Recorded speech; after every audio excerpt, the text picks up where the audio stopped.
Hey gamers, how's it going? Welcome back to another episode of ReInstall, brought to you by GamingEnthusiast.net.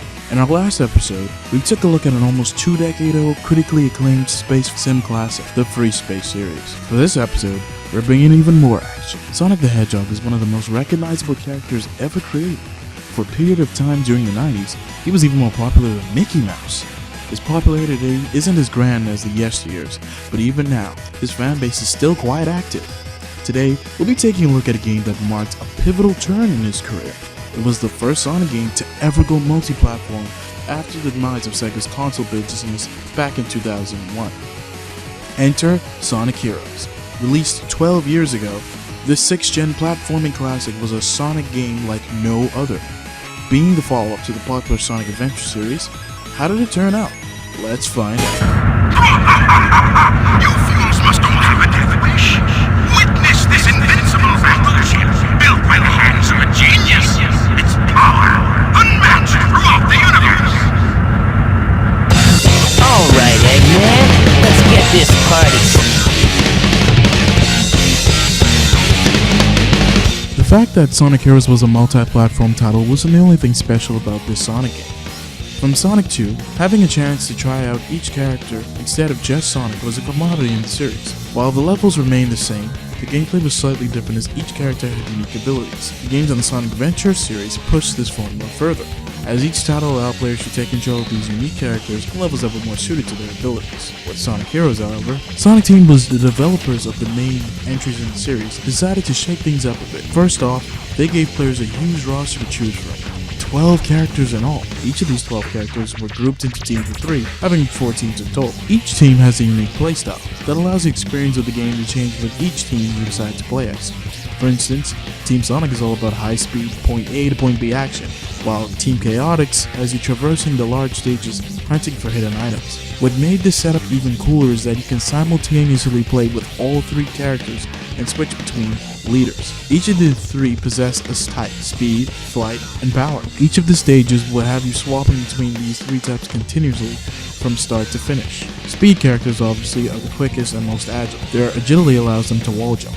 Flight characters can fly for short periods of time and can also stun enemies. They are also the slowest. Power characters are slower than speed characters, but quicker than the flying types. In addition, they can also mow down enemies with ease and break large objects. They also have the ability to glide over large distances. Also, a unique feature about this game is the level up system.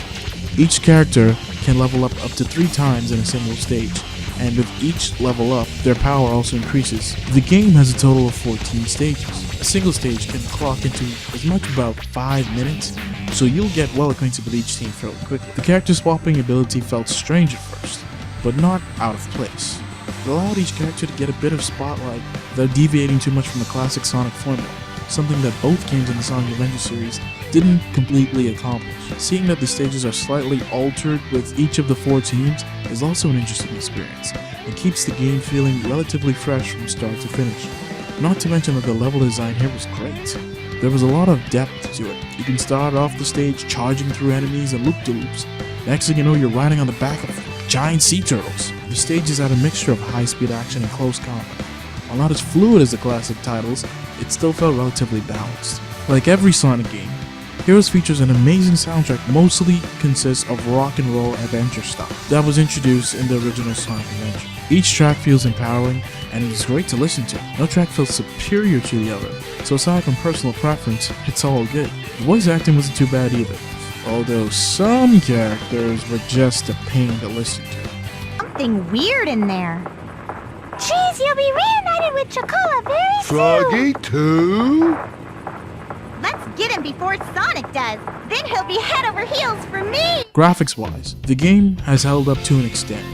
While the character models are subpar compared to Sonic Adventure 2, the stages still look great. It's no artistic masterpiece, but it's an emphasis on bright, vivid colors have carried it through the years. In the end, Sonic Heroes is certainly a game of first for the series.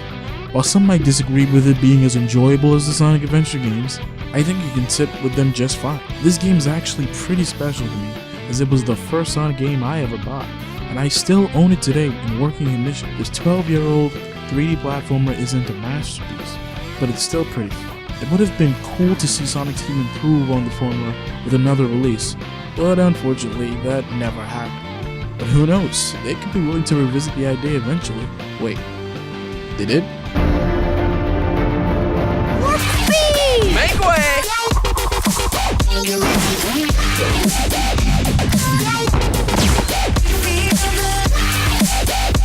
Oh no, not that! Ugh, I meant properly, dang it.